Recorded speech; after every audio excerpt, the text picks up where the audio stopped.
I'm Cash, and welcome back to Cash Talks Football, where we break down all the goals scored in the Premier League today. It's West Ham against Newcastle. Newcastle are going to struggle to make top four this year. I don't think they're going to get Champions League, and Sunderland are coming for you. I'm telling you, Sunderland are going to do the double over Newcastle this year. There's lots to talk about in this video. Obviously more decisions and stuff, but let's just talk about some of the tactical aspects of the game and the technical parts. We'll talk right. So obviously Newcastle on the counter attack here. Blom, ball's going out. This is the first goal. So defensively, it's all right. Two centre backs are going back, and left back is going out to engage right here.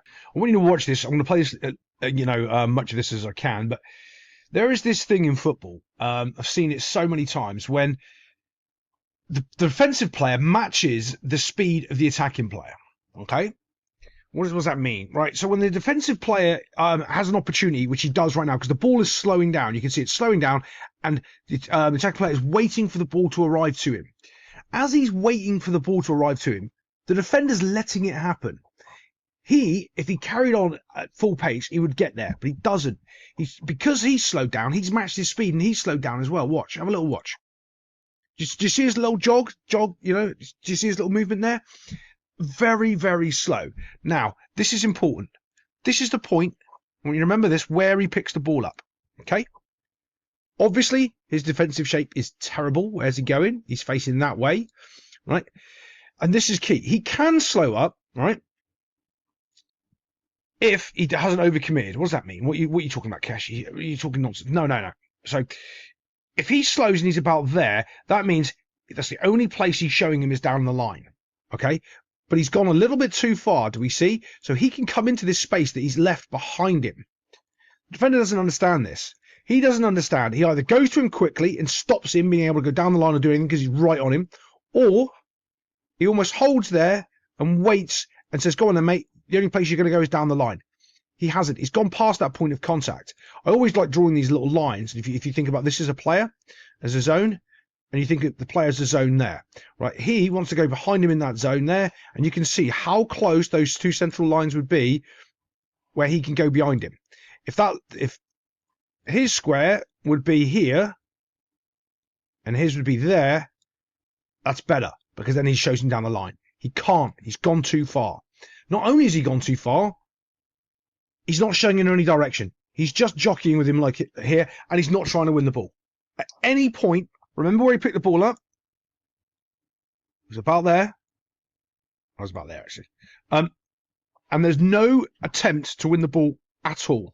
Because he's gone too far, look, he's made the defender now turn and go in on himself. He wouldn't have to do this if he was actually set correctly, and he was there, facing that way, he would have just kept him down the line. He hasn't. Now he can get him into a bit of what's called a tank slapper. If you ever know what I mean by that, you're going left, you're going right, you're going left, and you're completely out of control. That's what's happening right now. He's completely out. So as soon as the defender comes inside, into that space, because that's where the space he allowed, now he's going to go to the outside, just exactly where the defender. All he's done is walk with the ball to there, and then to that. Well, obviously it's there, but you get the shape I'm talking about. He's got inside to outside, and the defender that was right next to him is now hiding over here. By the time he pulls the trigger, well, I think the keeper should do better on this. It really should. By the time he pulls the trigger, the defender is absolutely nowhere near it. Boomf. There's the defender. There's the striker. It's all round awful. Everything he's done there is absolutely wrong. And you know what? Newcastle get themselves a goal. This is a better angle probably, so you can see my point, right? So look how close he is. He just wants to go into that space there. And there's also another reason he can go into this space is because this guy should just be coming across. And as soon as he goes into the space, he can then pressure, but then the other defender would come across to cover for him. None of this is happening. He's just stood there, and they're allowing this massive gap to be here for him to exploit. And of course, as soon as he exploits it, and they close the space there, he just goes back to the outside and uses that space over there. It's so simple. It's terrible defending. And have a look. Look, this is where he is now, where he was jockeying in with him running down the field. And you can see that he can't actually defend properly because there's no way you should have your back to a player who, a minute ago, you were right next to him and jockeying the ball. He just doesn't get basic defending, just at all. and then obviously the goal. So this is a penalty. I don't really give a monkeys what the Premier League say. They're absolutely terrible at refereeing. This is just a penalty. Touching the ball and taking a player out doesn't mean you haven't fouled the player. You've fouled the player.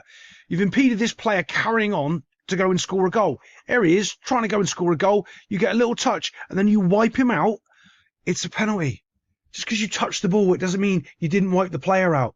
You still wipe the player out. Boom, there we go. Look, he starts wiping the player out. Takes him out completely. That's a penalty. All day long, every way. If this player carried on with the ball, ran, and then, ran past the player, took the ball, and then the player sort of collided with him and he fell over, yeah, maybe. But he doesn't. He's not in control of the ball. He's taking the player out, stopped the player going towards the goal. It's a penalty. And if you can't get on the board of understand, this same thing happened the other week when I think it was a Man United player who was completely, absolutely obliterated. And they go, oh, but he touched the ball. So? You've obliterated the other player. It's a penalty. Yeah, absolutely shocking. VAR won't overturn a ball that goes out of bounds. It wasn't out of bounds for a corner, but they'll say that. That's clear and obvious. No, it's not. No, that's a penalty. The ref knew it. That's why he had no hesitation straight away when he saw it. Bump, straight up, penalty. Yeah. And here's the clowning question. After review, he touched the ball at some point, so he was allowed to murder him because he touched the ball. That's exactly what he did. Yeah, little dunce hat for him. Yeah, little dunce hat. Yeah, touched the ball, so it's not a penalty. Yeah, no, it's a penalty. He still took the player out. Okay, this is why shape is so important. Defensive shape, attacking shape. Oh, it's so important. There's I can't remember one of the rules, one of the coaching things I was on years ago, talking about you can't pass the ball if you don't have the right shape. If you don't have the right shape, you can't defend second balls. And there's this whole list of things about why your defensive and attacking shape needs to be perfect. But also, when this goalkeeper punches the ball, I want you to watch how many Newcastle players, right, don't go towards to close the ball down. That's one point. The first point, the major problem, as you can see, there's absolutely nobody in this area here, right? Absolutely no one. The amount of times I will tell you, if you have a player, doesn't matter, when the cross comes in as a midfielder, you stand here and you will win second balls. You'll defend. It can be a corner, it can be anything. If you stand here, you will save your team goal after goal after goal. And if you want to score goal after goal, you stand here because this is where the ball ends up. Guess why? The goal, don't know if you know where it is. Let's draw some lines so you know where the goal is. Here's the goal. And when they knock the ball out, it lands in front of the goal because that's where they were trying to hit. Here's the keeper knocking the ball out. And it's a great punch, I'll be honest with you. It's a great punch. The keeper has absolutely launched that. Do you see anyone sprinting to close the ball down? As we move this forward, have a little look. One player starts sprinting. One. Do we see? Out here. One. These guys don't. They're still walking and jogging. That's the reason they let this goal go in. And also the keeper should have done better. Not only that, I want you to spot this as well. Look. So after that ball's come out, you can see some of the Newcastle players have got up, but not all of them.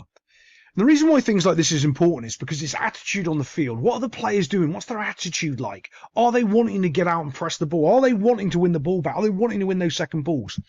They're not. And look at the distance here where he's decided I'm going to 1v1 defend. Look, that's probably 8 yards there. Nowhere near close enough to do anything. He's decided that's where he stood, trying to jockey, doesn't matter. He goes back, he starts pulling the trigger, and the next thing you know, it's in the back of the net box. He would have got 2 points, but he didn't make sound effects. You all know the rules in the Premier League. If you make sound effects, you get extra points. Unfortunately, none of the professional players know that. Bush, and it goes flying. And what do you look? The keeper sees it. It's not like the keeper hasn't seen this ball. He's seen it. He's ready. He's going down. Why he doesn't get a hand on this, to me, I don't know. It's absolutely shocking.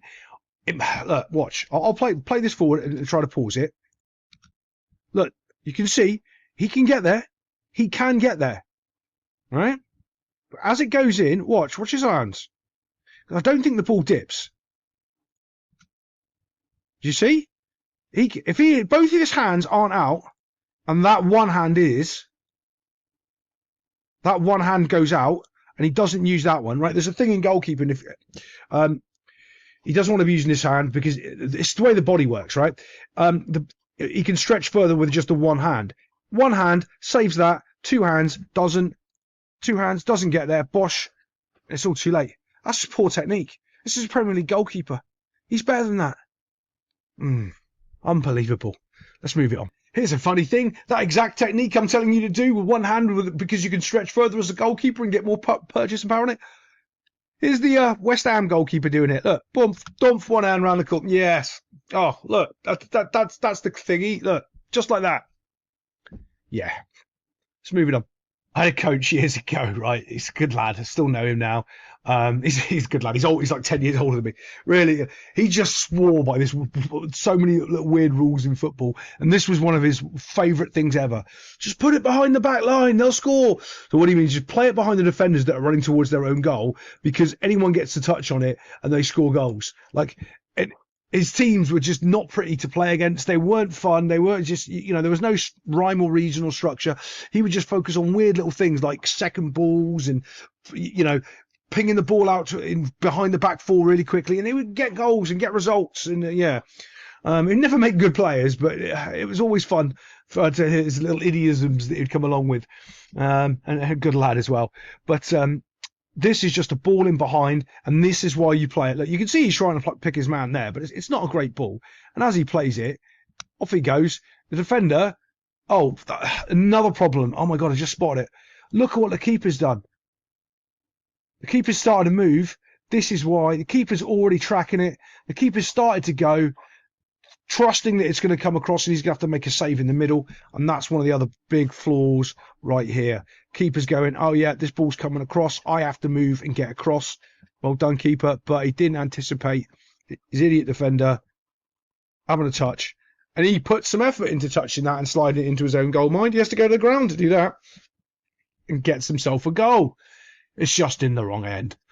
Well, West Ham, they're on the rise. Who's that guy, Nuno? Maybe he should coach a team and maybe try to get him in the champion. Oh, he did that with Forest. Yeah, whoopsie daisies. Right, this is a tough one. Okay, you are 1v1 on the halfway line. Well, actually, you're in their half, and you're actually not your 2v1, and you've got no backup. Okay, what do you do as a defender? My first immediate reaction is just take the player out, get a yellow card. You can't say it's a clear and obvious goal scoring opportunity because you're in their half. So just take the player out. Just foul him. Because you're going to get done. There's nothing you're really going to do here unless him running with the ball makes a mistake that you're going to do. All right? Because if you try to tackle him, right, if you win the tackle, where's the tackle going to go? Right? You touch that ball and the ball's going to go that way. Oh, wow, look, it's going to go to that player. Anything you do is going to result in either this player getting the ball after you tackle him, all right? Or you're going to foul him. So just foul him first. Backing up and allowing your cavalry to arrive could be an option, but it's just not, because the only player you've got close to you is there. Look, there's no Newcastle players close enough to come back and help. And now you're even worse situation than you're in right now. There's nothing you can do. Like, that's what you should take the foul right up here straight away. That's what you need to do. And now he's allowed, because he can't do anything. Defender really just can't do anything. So now he's got to go over here, and what that means is Jared Bowen can now open up his legs and sprint and get the advantage to get into the box. That's what he's looking to do now, because he doesn't have the ball. He can open his legs. Defender's got to go towards the ball, and that's exactly what happens, because, well, of course it's going to. Now, the only saving grace, the only thing that might save you is a wonder tackle from here, but this guy's just busted his lung for 45 yards, 50 yards. He's got to be a worldly player to do that, and he's just not. Keeper is in a good angle, though, to stop this shot. He is set up quite well, except for right there. That's the point of contact where he might be able to make a challenge. Can you see what I mean? So, look, this was the guy that was running with Jared Bowen, right? At the start of it. Look how far behind he is, because Jared Bowen laid the ball off and be able to run at pace and go. And there's still no Newcastle players anywhere near him. Anywhere near. And this again, look at the importance, because these two stop following in, but these two do not, right? Because they were about the same pace, same place at the halfway line that they are now. They could have carried on running, but they don't. So when this shot happens, bump. Now these two are in position to help tap it in, and I've got this guy here as well. I know he was defending on the halfway line, but look how far back he is away from the ball as well. And now it's just a simple tap in, because the desire of the Newcastle players to get back and defend just wasn't there. And he goes and taps the ball in the goal. 3-2, 3-2, 3-1 to I said 3-1 to Newcastle. I'm losing my mind today. 3-1 to Nottingham Forest. Nottingham Forest. Oh my God, I've got Nottingham Forest in the brain. That's Nuno's fault. To the Hammers. The Hammers are going to climb out of the relegation position, which is I think they're going to do it quite easily now. I think they're going to start to pick up a momentum.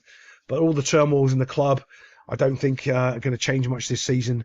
But let's see what they do in the next couple of weeks. And we'll be here to watch it on Cash Talks Football.